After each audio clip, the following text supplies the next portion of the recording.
Hello and welcome everyone to a very special show tonight. I'm Russell Jackman, one of your hosts, along with Evan Ginsberg and Dr. Mike Leno. Dr. Mike, would you like to introduce our guest for tonight? Your guest for tonight.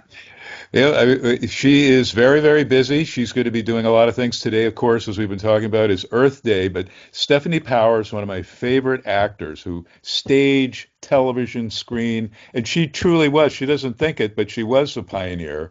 I had thought mistakenly she was the very first kick-ass woman in television, but at least that was just she missed it by just a couple of months. But you consider the company of Honor Blackman and Diana Rigg from the Avengers in the UK, that show, she's in pretty good company. She was the very first female, I believe, in TV history to have a whole hour show that she was the star of. The Girl from U.N.C.L.E., of course, on NBC. We were big fans, but she's doing so many things, carrying on the love of her life, William Holden's legacy. The William Holden Wildlife Foundation will be talking about, and anything and everything that she does. She's rescued, I think, is it 5 dogs, Miss Powers? Stephanie Powers, the great Stephanie Powers. Have you rescued 5 dogs, or all 5 rescues that you own? I've had tons and tons of dogs over my lifetime. Unfortunately, we all outlive them, which is always the saddest part. But most all of them have been rescues. And currently I have 5. But I have 5 in the United States and I have 3 in Kenya. Well, we're going to get into that in a second. Very quickly, your career began, I'm running this down. You began your career dancing for Jerome Robbins, one of the greatest Broadway choreographers, at age 15. You were under contract. This was in the classic days of TV, but it was Columbia Pictures, which eventually sold your contract and that of others to MGM in the final years of the Hollywood star system. It wasn't television. It wasn't a television contract. It was a motion picture contract during the days when studios gave 7-year long-term contracts to young actors that they had tested and put into films, etc. And then they had the complete determination of what you would be doing, where they would loan you, where they owned you. So they could tell you exactly what you were going to do. Wow. And in that vein, so in the 5 years that I was under contract to Columbia in those early days, of my early days, they loaned me out and employed me in 15 movies. Then they sold my contract to MGM, who were looking for somebody to play the girl from U.N.C.L.E. So they sold me with a notion that I was going to play the girl from U.N.C.L.E. And happily, they were very nice to ask my collaboration in making a decision as to who my partner would be in that series, because all the series had usually 1 or 2 partners. And in my case, I was very lucky to be able to get my number 1 choice, who was Noel Harrison, to play with me. And it was during a period of time that the whole world of entertainment seemed to be influenced by the movement that was going on in England, the musical movement and all other movements. Everything was coming, fashion and music and Vidal Sassoon's haircuts, and all of that seemed to be coming from England. And so I was lucky to bring some of that over with me, because I'd spent a lot of time in England working in films when I was under contract to Columbia. So I had a full wardrobe of Mary Quant before Mary Quant became really well known in the United States. And I brought them with me and wore them on the show.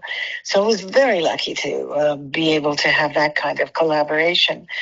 Anyway, the show, we did 29 episodes. Can you imagine? In 1 year, 1 television year, we did 29 episodes. Almost unheard of today. and worked very, very hard. But it was a great collaboration. And unfortunately, the producer of both The Man from U.N.C.L.E. and The Girl from U.N.C.L.E. became terminally ill. And it was really a shame. And it was a shame for us, it's a shame for him and his family, but also it was the end of the U.N.C.L.E. Shows. So both of us were canceled. He never had the opportunity to come in and defend us because he was ill.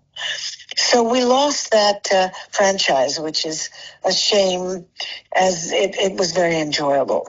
And it was during a period of time when there were so many character actors available because the studios were divesting themselves of all their long-term contracts.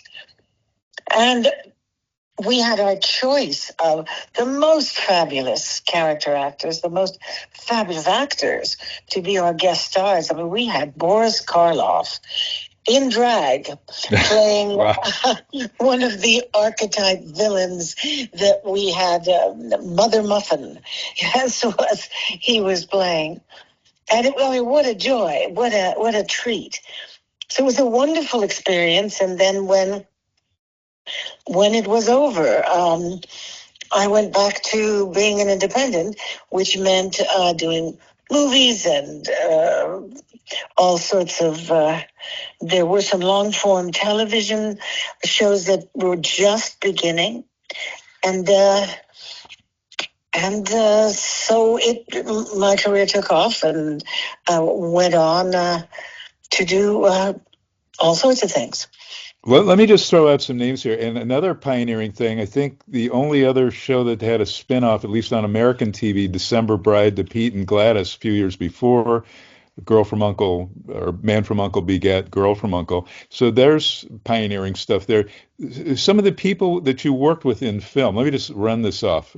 John Wayne, Maureen O'Hara, Lana Turner, Ava Gardner, Tallulah Bankhead. What a character. Cliff Robertson, one of my faves, Elliot Gould, Roger Moore, Donald Sutherland, Bing Crosby, Glenn Ford, Lee Remick, very famous collaboration there, James Caan, Sammy Davis, and more recently, before we lost him, Richard Chamberlain, who my mom went to Beverly Hills High with. You were with Richard Chamberlain in a very critically acclaimed, great indie film, 3 Days of Hamlet. But I just want to say, before, you guys had many, many years with Heart to Heart with Robert Wagner, but Leo G. Carroll, who was the TV version of the great film classic, I think it did, Cary Grant was in the Topper film series, not as the Leo G. Carroll character of Topper himself. But what was Leo G. Carroll?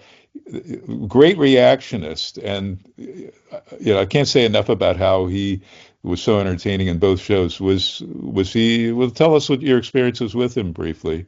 Well, he had a massive theatrical career. It goes into England and on Broadway and all over the United States. He was part of I guess what we call theatrical royalty, and for him to be doing this funny role as Mr. Waverly was kind of amusing to him, and we got the benefit of working with such an incredible professional.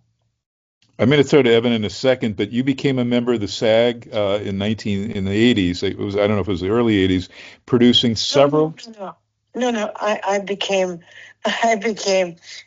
got SAGs, the Screen Actors Guild. I was made a member of the Screen Actors Guild in 1963. Wow. Oh, wow. But you produced several screenplays that I think you wrote. Family Secrets, which was a stepping stone for Evan Ginsberg, some of his faves, James Spader, Gary Sinise, and it garnered a nomination for Best Screenplay of the Year in the Writers Guild or by the Writers Guild.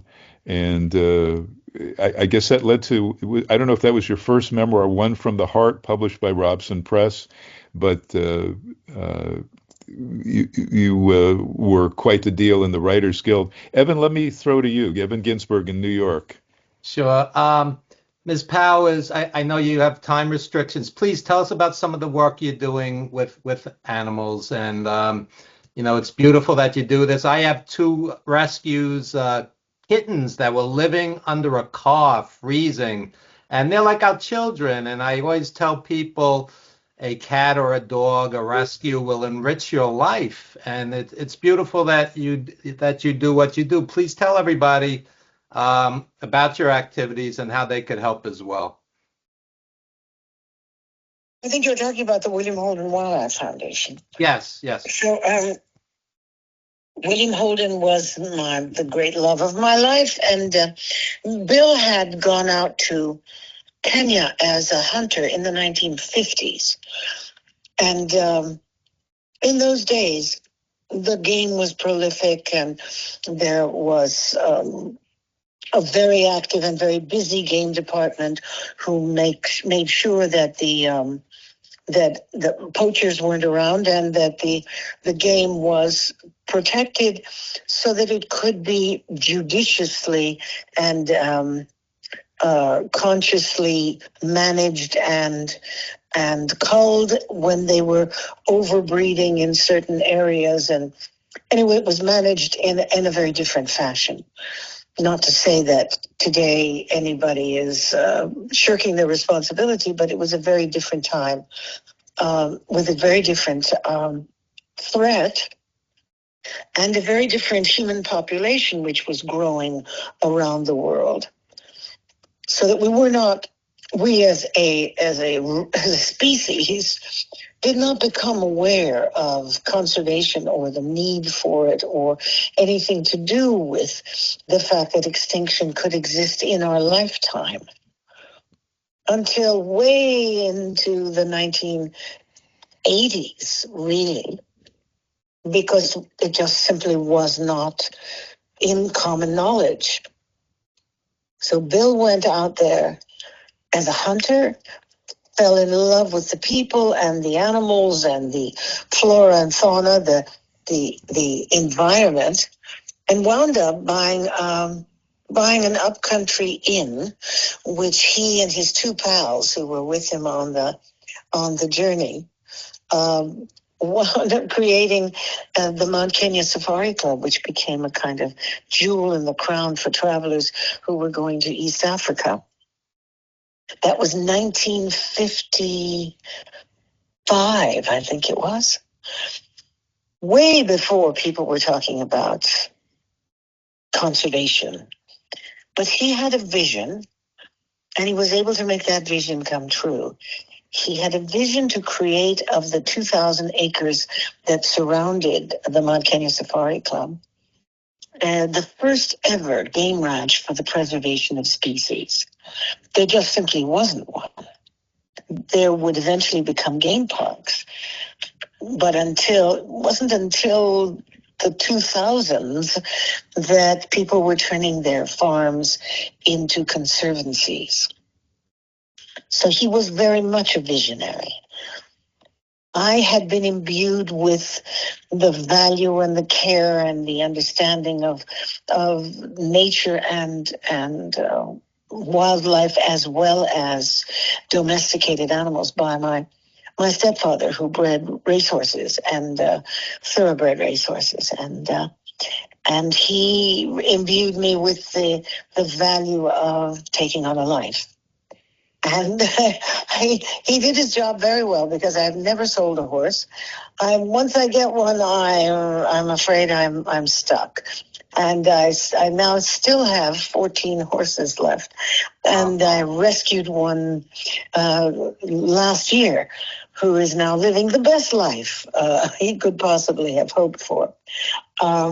You championed the movement to protect North American wild horses too. So you go well beyond that. I was one of those who was championing it.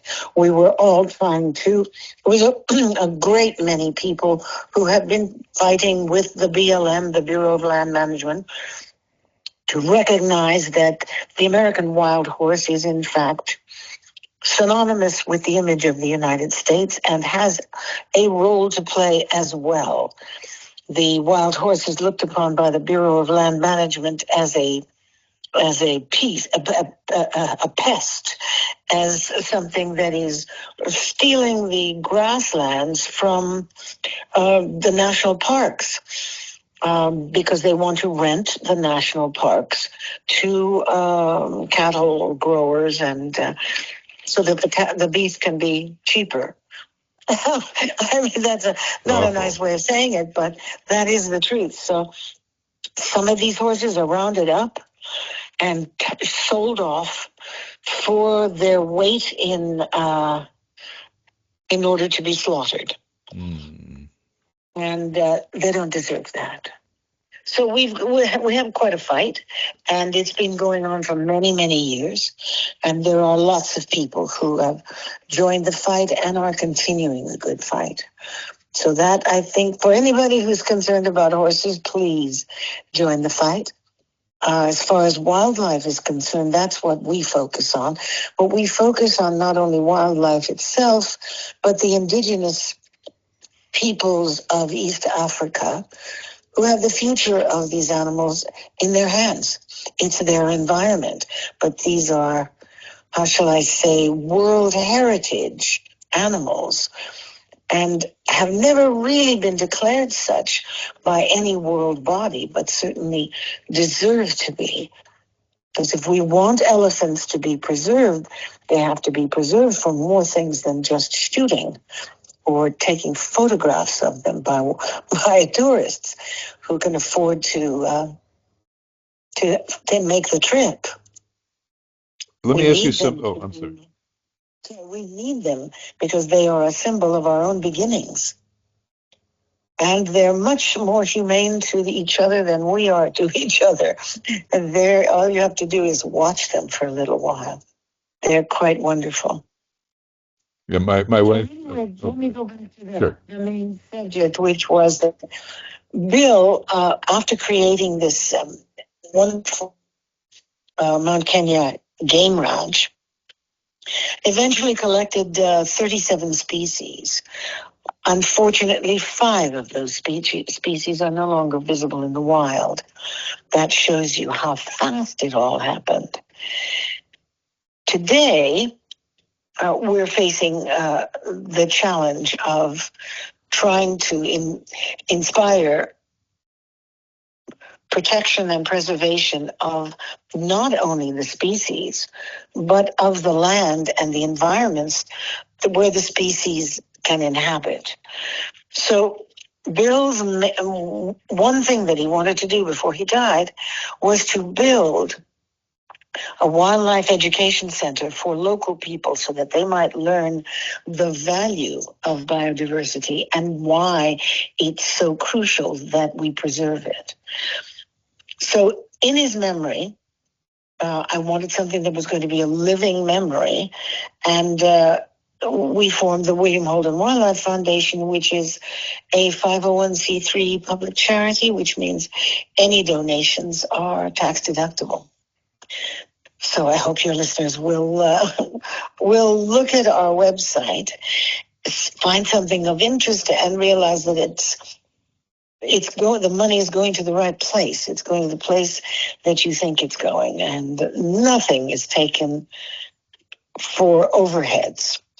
All of that is covered by one donor, but the specific projects are what we need to continually sponsor. Our mission statement is wildlife conservation through education and alternatives to habitat destruction. Our website is whwf.org,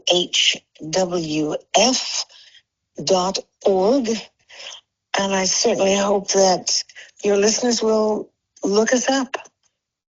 That's whwf.org. One quick thing, when I was going through some of your other interviews, William Holden's network film, could anyone have predicted that basically just years later, all of the stuff in that film came true with the trash tabloid TV, a lot of that stuff. It's such an important film network that he did. Oh, yes. A lot of people predicted it, including William Paley, who was Bill's good friend.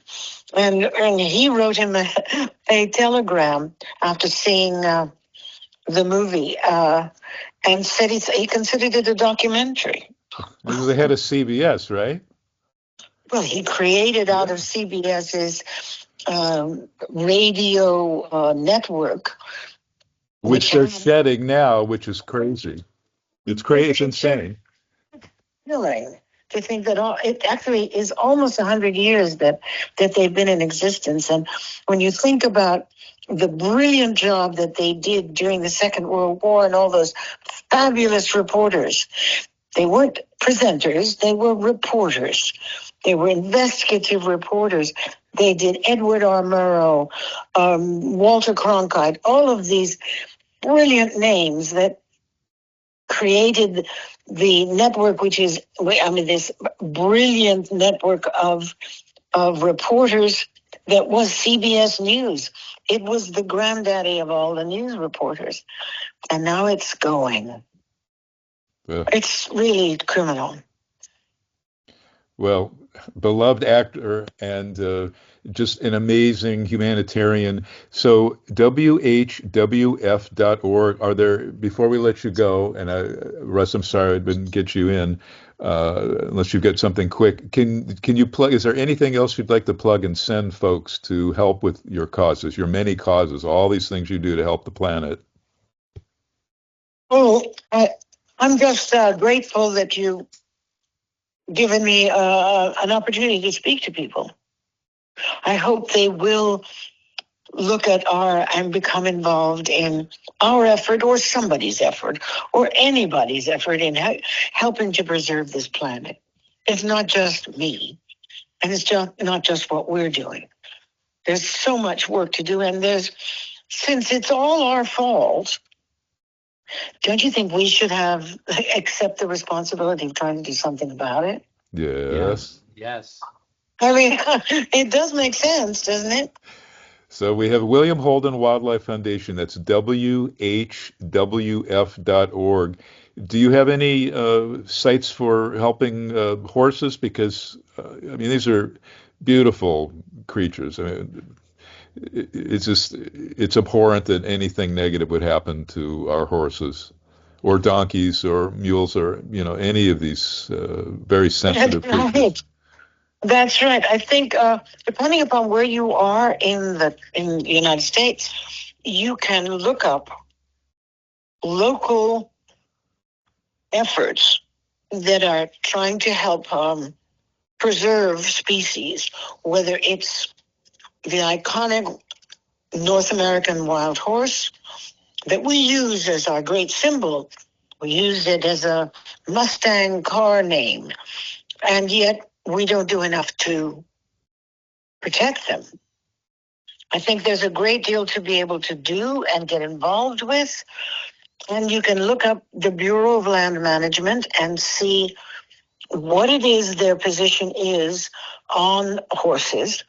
And then in your area, I'm sure you'll find some busy activists who are willing to take on the responsibility and would have a very good place for you. Russ, do you have something really quick? Go ahead. Well, I can say one thing to Stephanie while you're here, and that is I was always a big fan of Heart to Heart and really enjoy your the contributions that you've made to my television life, as I was a big fan of all the shows that you were on in the early 70s and mid 70s. You pretty much ruled the television screens for most of those years. And she sang. I didn't even know she recorded an LP. And you, let me see. You were in King and I, and did you also do a role in? Or I guess you were trying to bring Sunset Boulevard, or you had something to do with Sunset Boulevard in terms of the play? I have managed to keep up some semblance of a theatrical career. And I was fortunate enough to do a very big tour of The King and I. and be the last version of The King and I that appeared in the UK after having toured the world from a production that toured the world, having started in Australia and wound up at the Palladium Theatre in London. So having done it there and done it in Scotland, and then crossed the United States for 10 months.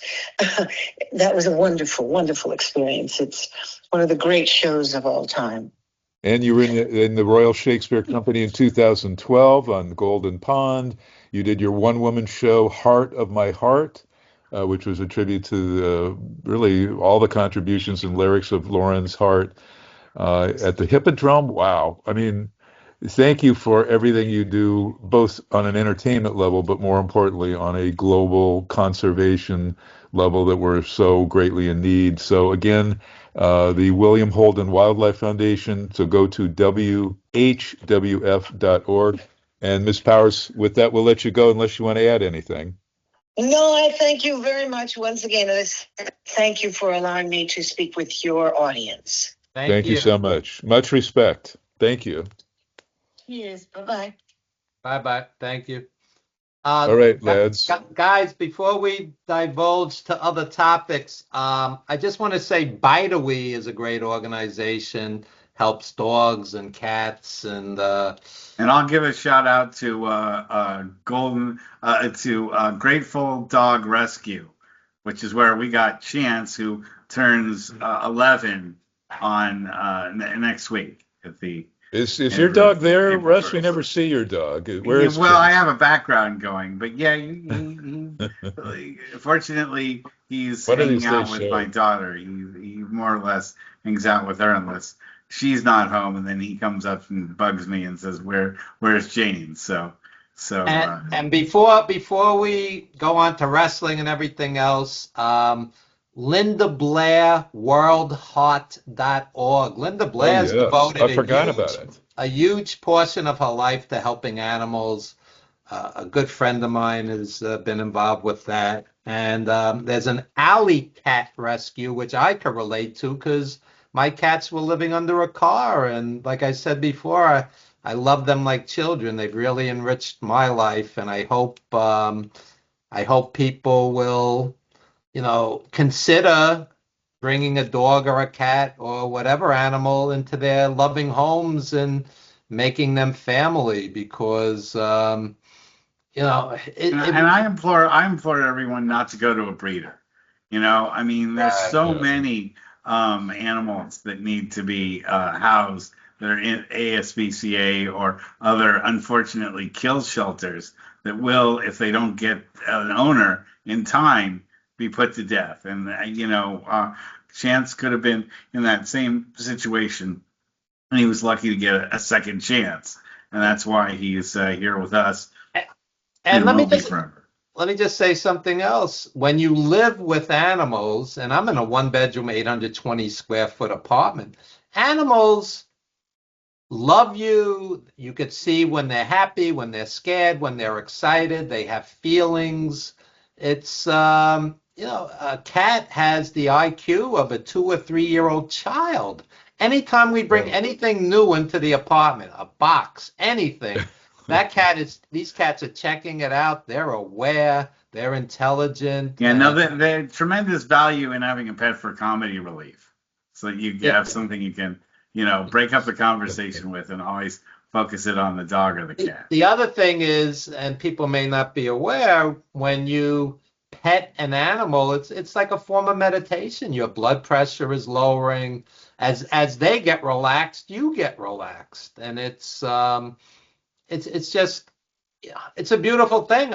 I live in a co-op. I'm not allowed to have dogs. If I could, I would. If I ever buy a house, the first thing I'm going to do is get a dog. Anyway, it's great that I wish more celebrities, instead of saying something that's divisive, whether you're on the right or the left, and help animals. That's not controversial. It's well, everybody on both sides can get on board with that. Exactly. It's like I would say 99% of the human race, loves dogs. More so than cats. A lot of dog people don't understand cat people, but cats are Well, wonderful I'm also. severely allergic to cats, so I'm Well, never that's going a to be a different cat person. story. Yes. Yeah. Yeah. One guy who passed, before I forget, I was going to say it at the top of the show, who had done things helping to save horses, donkeys, burros, etc., was Chuck Norris, who we lost, who I got to meet through Gene LaBelle, who was very close with him, obviously the martial arts connection. And, they had a long bond for many, many decades. He put in a brief appearance at Gene LaBelle's memorial at his North Hollywood Gorkar dojo that Ronda Rousey and I were the first two speakers, tag team speakers at the very start of it. But Chuck Norris, great, I mean, world-renowned MMA artist. I think he had 5 titles, world-class titles, before getting into all the films I that he did and actually TV shows. I actually have a piece in my new book on Chuck Norris. Right here. There you go. Grindhouse, Odd House, and Wrestling Flicks. And seeing Chuck Norris fight Bruce Lee in the Roman Coliseum in Return of the Dragon with every seat full and kids sitting on the floor of the movie theater because the seats were all sold out, sitting on the floor, which I never experienced before. It was like you were at Ali Frazier when Chuck Norris was fighting Bruce Lee, the first time you saw that in a packed theater. And it was one of the greatest experiences I ever had in a movie theater. And I talk about just that. And so, look, anybody that's seen our show, and we're going on almost 300 episodes, know that We're well past 300 Oh, I'm episodes. sorry. I lose Like track of time. 312 tonight. 312. Yeah, 312. So you guys know that we tend to lean left, but I'm going to say something. When Chuck Norris died, and people on the left start talking about his politics, he was a Trumper, blah blah blah. I don't care because he created immortal art. That one scene in Return of the Dragon, which was originally called Way of the Dragon, but when it was released here, Return of the Dragon, that's going to live forever. It's iconic. It's one of the great battle sequences in film history. My father used to rave about From Russia with Love, Sean Connery and Robert Ryan, Robert Shaw rather, Robert Shaw on the train having that amazing fight. But when you think of great hand-to-hand, combat sequences, Bruce Lee and Chuck Norris. And Oh yeah, I mean every fighting video game that's ever existed owes that. It tries to take something from that fight and turn it into a video game realization of that. So that fight was so influential, not just for kung fu movies, but for video games. how Listen to this. So wait, legendary mixed martial arts, 6-time undefeated world professional middleweight karate champion from 68 to 74, undefeated. He also mastered several other MMA disciplines, getting black belts in Tang Soo Do, Judo, Brazilian Jiu-Jitsu, that's Gracie Jiu-Jitsu, Taekwondo, and then eventually created his own hybrid system, Chun Kuk Do. Before he even got into acting, all over Southern California, there were Chuck Norris karate studios, dojos all over, like on Santa Monica Boulevard near Westwood and UCLA, where I grew up. And he was king of infomercials. He had he did a lot of that stuff. And then the king of the memes in the last few years of his life, sort of comedic. So, yeah, put apart the politics. This guy, great athlete, great entertainer, and an animal lover. So, but both sides of the table can come together on these kinds of things. And let me just say one other thing. I posted this today on my Facebook page. I was weaned on don't speak ill of the dead. Now, like I said, a lot of people are knocking Chuck Norris's politics, and the president, said he was glad somebody died. Robert Mueller, yeah. Robert Mueller, I mean, that was really obscene, really ugly. So, I I was surfing the net the other night. My blood pressure skyrocketed. There's a 3 or 4 minute video clip from a Dutch Mantel podcast where he just savages Johnny Valiant, who is a dear friend of mine. Dear friend of mine. Okay. Johnny used to sleep on my couch. Mike knew him also. And basically, they took a guy's entire life and summed it up as he was a, quote, toxic human being. Now, this wasn't the human being I knew, okay? And in the thread, all these people were talking about, Johnny was a bad guy. Bobby Heenan said the same thing. Okay, I'm going to tell you the Bobby Heenan story as Johnny told it to me. And this has never gone public. So Bobby Heenan was managing the Valiants in the AWA, the WWA, whatever. But It was the Bruisers WWA. WWA, yeah. So Bobby Heenan's managing the Valiants, and Johnny loved Bobby Heenan's mom.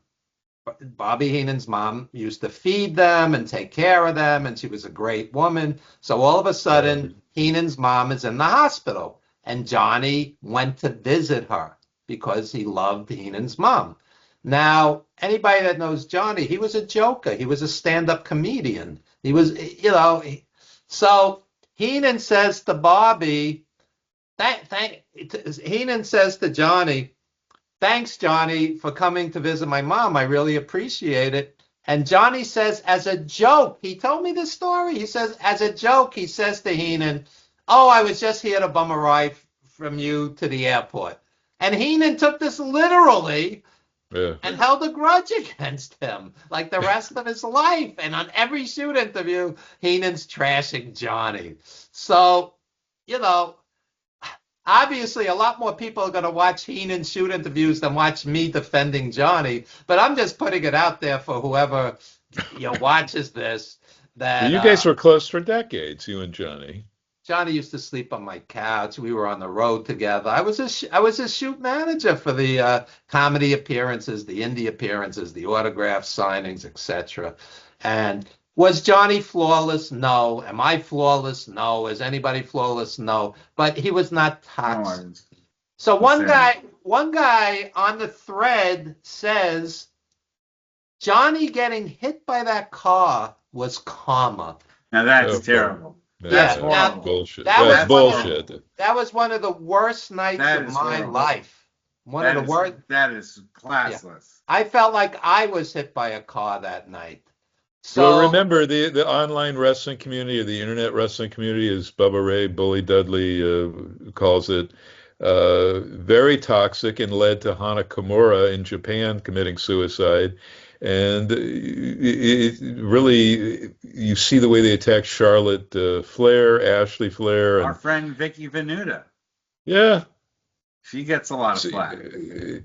Yeah, I say the less time looking at any of that social media bullshit, the better, because you don't know these people. You shouldn't be commenting on Johnny Valiant or these female, athletes who are. But everyone has a voice. More sensitive. They don't need to use it. They actually edited out a 3 or 4 minute segment from a full-length show with a headline that Johnny Valiant was a dickhead or whatever, and it's clickbait, and they make money off of it. So this, and in the middle of the interview, in the middle of it, they start talking about Jerry Valiant, the host, who's a British kid, clearly has no idea who these people are. He thought Johnny Stomper Guy Mitchell. Mitchell was... So first he thinks he gets confused Johnny Valentine and Johnny Valiant. Then he dismisses Jerry Valiant as the forgotten Valiant brother. Not that he had a boatload of territories, titles, championships. Respected veteran. Out of thousands of wrestlers, Johnny picked him to replace Jimmy when Jimmy had hepatitis. And this kid's like dismissing him in like 30 seconds, like the guy's nothing. And it's horrible. It's like, Johnny met him. He was world tag champs, not just for Dick the Bruiser's WWA, but his competing Sheik in Detroit. He was Ben Justice's tag partner for Sheik's NWA World Tag Champions. And as he was for Bruiser's, the WWA World Tag Champions. Before, didn't they have the title run where it was basically Johnny and Jerry defending the straps the second tour? yeah, because Jimmy had hepatitis, so it became Johnny and Jerry, and this kid just dismissed him, like he's a jabroni and a substitute.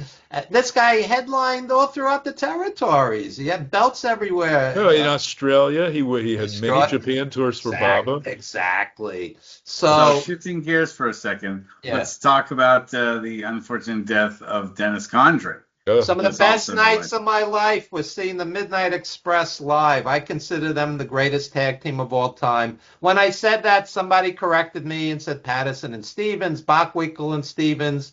Okay, but I didn't grow up in that area. The guys I saw live were the Midnight Express, and they were as great as anybody. And I was sad to see that Dennis Condrey passed because they were great. And apples and oranges, who was better, Eaton and Condrey who or cares? Eaton and Lane? Enjoy Yeah, all doesn't of matter. it. Love Doesn't love matter. all wrestling. It's Yeah. stupid.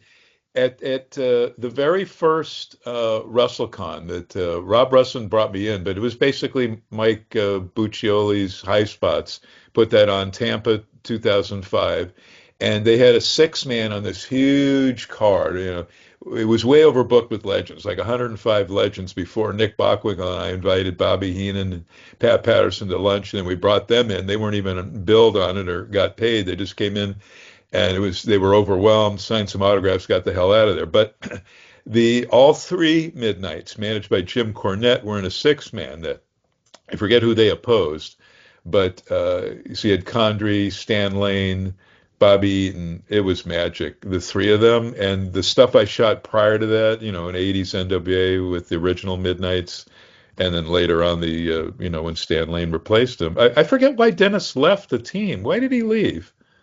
It's never been really specifically stated. It sounded like a guy was burnt out. They were wrestling 300 days a year or whatever.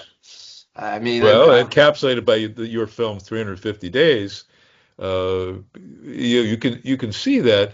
And the Midnight Express actually goes back. There were other members of it prior to, weren't there? In the oh back, yeah, you go yeah, to yeah, the yeah. Memphis days. Yeah, so Yeah. They and they had the feud with the original Midnight Express and in the NWA like in '89 or well, how so. great was that? Yeah, when Paul Heyman came in dangerously versus Cornette. I mean, that was magic TV Yeah, then. that was great. Oh, That was the last great year, '89 or '90, when they had Flair and Terry Funk up and down the circuit, and WCW was a shell of the NWA. I don't care what anybody says. no, it was a show. I went to those house shows, and they were nothing special for the most part. They had all this great talent, but it wasn't great. And since we're on that subject, they had another AEW pay-per-view, and it was really, really good. I mean, it was top notch. At the same time, this I have the same qualms. You don't need 6 hours. You don't need a dozen matches. It's an endurance contest. There's too many multi-man matches, and but MJF and Hangman Page was insane. It was insane. What was the deal with the syringe? I haven't watched the whole thing yet. They put the They actually, syringe. They put the syringe in his mouth, and it came out the other side, and then they squirted water out of it. It was like you doing dentistry, Mike. but who took the syringe? Did Hangman Page take the syringe? Hangman Page took it. Yeah. Jeez.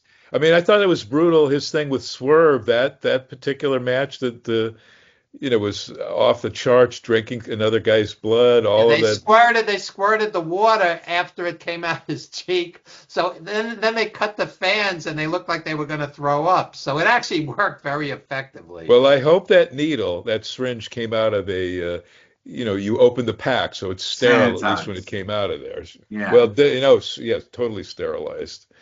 Because those guys do insane stuff. I thought some of the stuff I saw in the '70s with Terry Funk and pretty much everybody else was insane. And for critics of the Young Bucks, when they're in feud mode like they were with FTR, that was the best match of the night.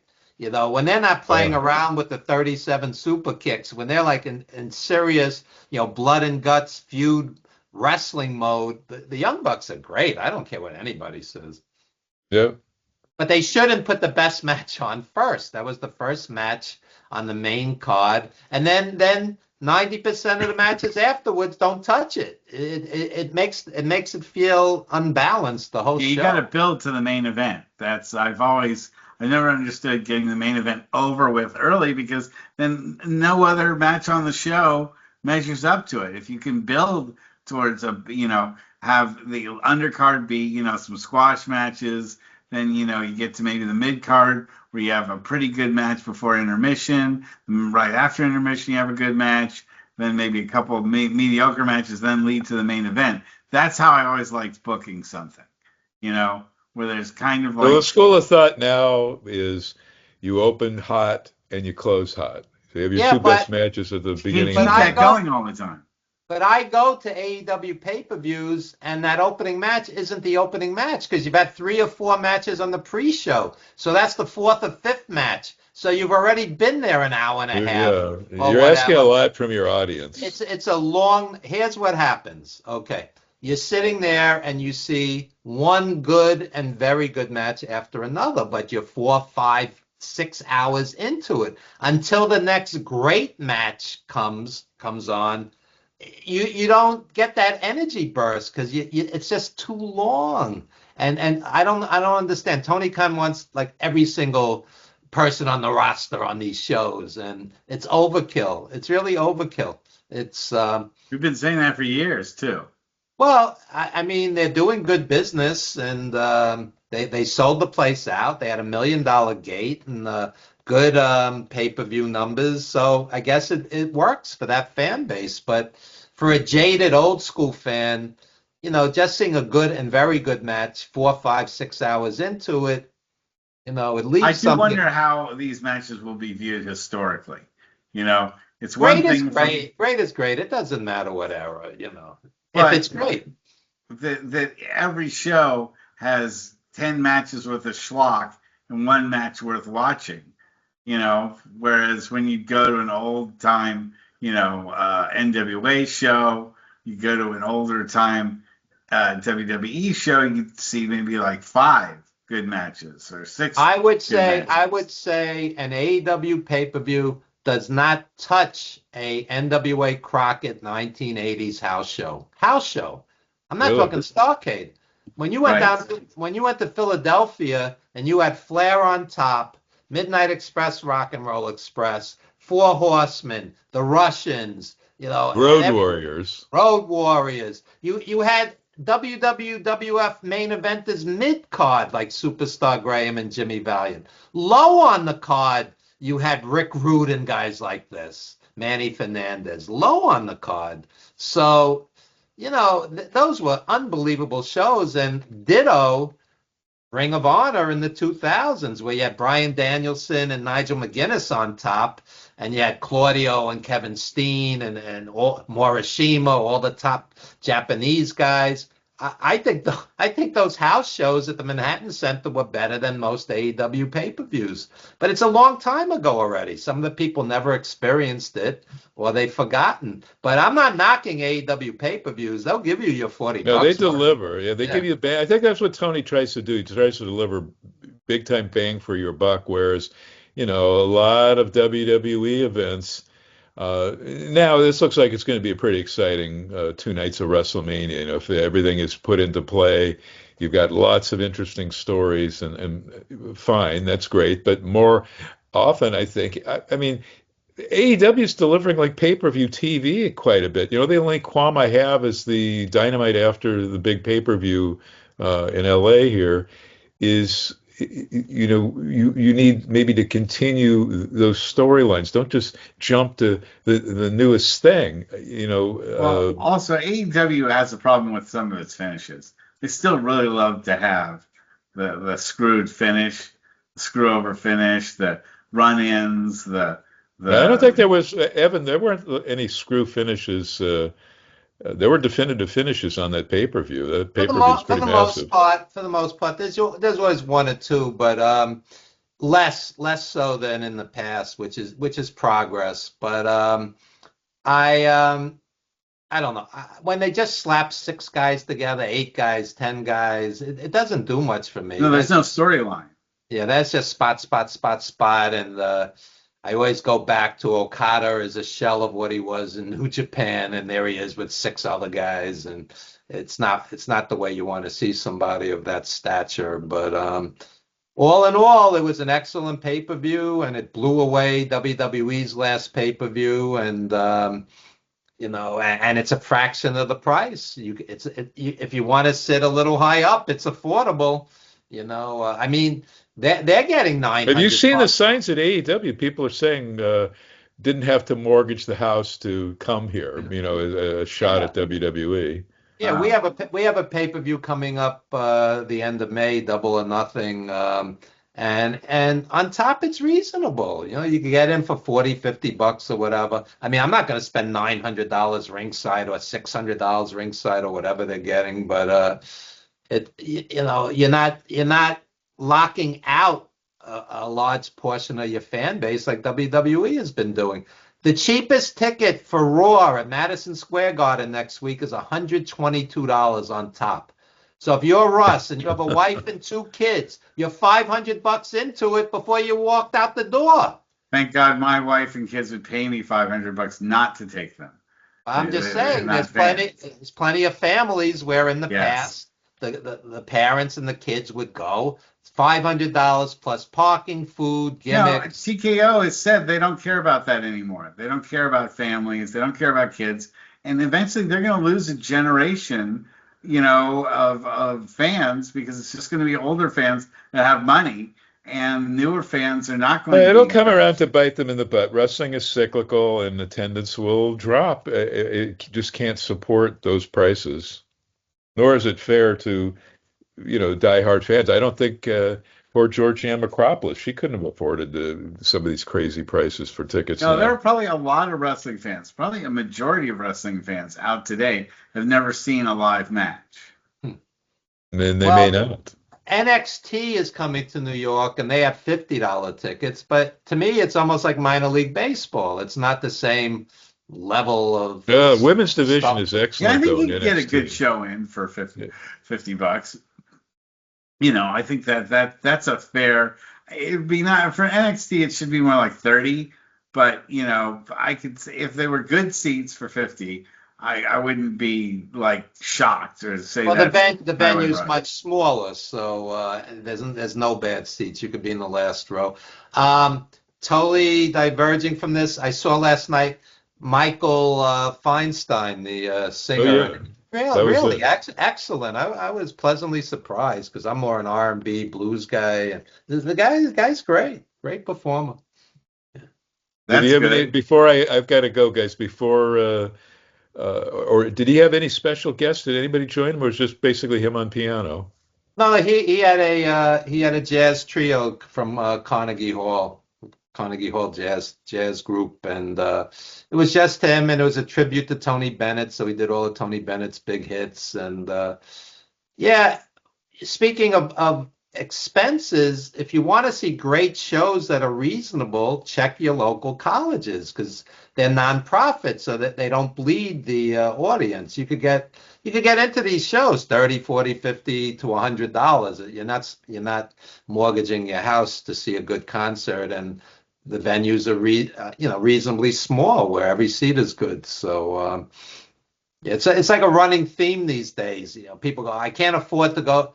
Somebody said the New York Yankees, the average ticket's $105 now. It's a lot of money to take a family to a baseball game. A lot. Same with Larry David was at the LA Times book fair. You could get in free. You just had to register for the tickets. Hear Larry David speak. Okay, Larry David's great. Yes. All right, guys. Well, I guess anything else to plug? Evan, you can plug your book. It is very interesting. You missed the birth of your mother and father. Don't miss Grindhouse, Art House, and Wrestling Flicks. 318 pages.